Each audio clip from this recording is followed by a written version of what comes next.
Hi. We have a story this week of Jacob's dream. Now, who was Jacob?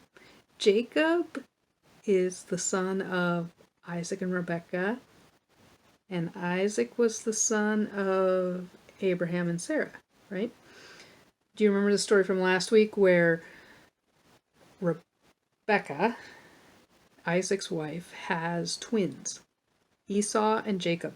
And when they were born, Jacob has a hold of Esau's foot or his ankle as they're being born, and he's trying to get out first. And so then we hear the story when they're all grown up. Jacob tricks. Well, first he tells Esau he has to give him his birthright if he wants some food. And Esau says, fine, I'm going to die of starvation, so what good is my birthright? You can have it. And then Isaac and Rebekah work a plot to trick Isaac into giving Jacob his blessing and giving him the birthright. So now Jacob is afraid and he is running away. Let's hear this story. Jacob was running away. He had cheated his brother and lied to his father. He was afraid. Jacob's mother, Rebekah, had told him to run to Haran, to the place where her brother Laban lived. But Jacob didn't even know where Haran was. Jacob ran and ran until he was so tired he could hardly stand. It was getting dark and he was afraid. Over and over he thought about what he had done. Jacob knew that Isaac's blessing meant God's promise of a great nation was now his.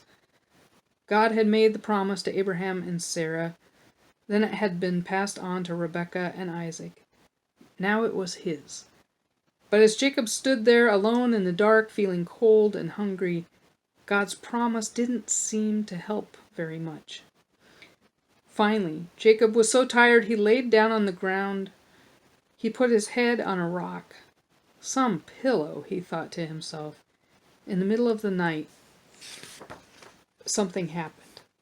Maybe it was just a dream. Jacob didn't think it was a dream because it was all so real.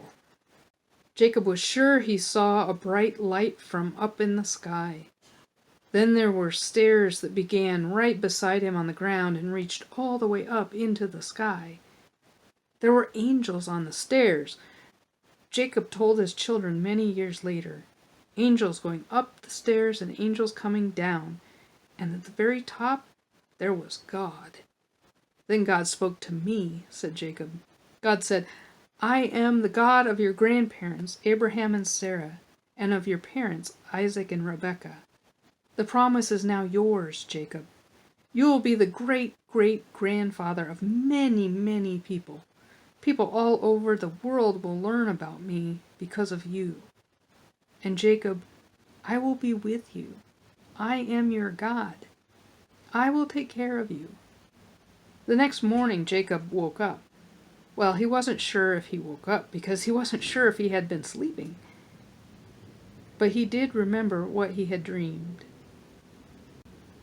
So Jacob took the stone he had used for a pillow and he set it up on end. This place is special because I've seen God here, Jacob said to himself. I'm going to call this place Bethel, which means the house of God. And from now on, I will give 1/10 of everything I own to God. The next morning, as Jacob walked along, he thought and thought about God's promise and about what kind of person God wanted him to be. Jacob still didn't know where Haran was. He was still alone and hungry. All he had were the clothes on his back and his walking stick. But somehow, Jacob felt much better after his strange experience the night before. That's the end of our story. I'm wondering if you've ever felt like you didn't know where you were, or you were all alone, or you're very afraid of something or someone.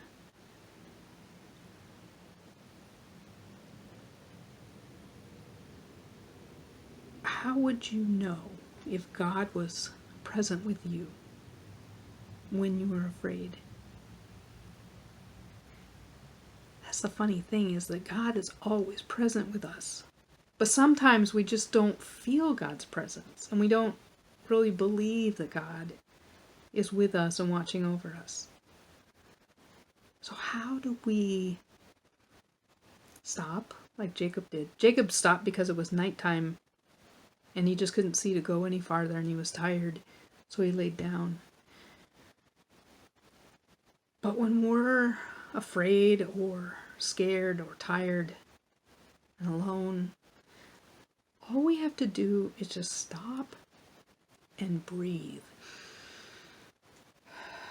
It relaxes us. If we keep breathing slowly and try to quiet all those thoughts in our brain that are scaring us, just say, I know I am a beloved child of God, and God is with me. We just keep praying that through our breath. So we breathe in, I know I'm a child of God, and God is with me. Just keep breathing that and saying that. It'll calm us. And that is how God is present to us. So that's one way. I'm wondering if you can draw me a picture of Jacob's dream, of this ladder or stairway, or some people say it was a ramp up to heaven. What do you think the angels look like that are going up and down? I would love to see a picture of what you can draw me. All right, see you later. Bye.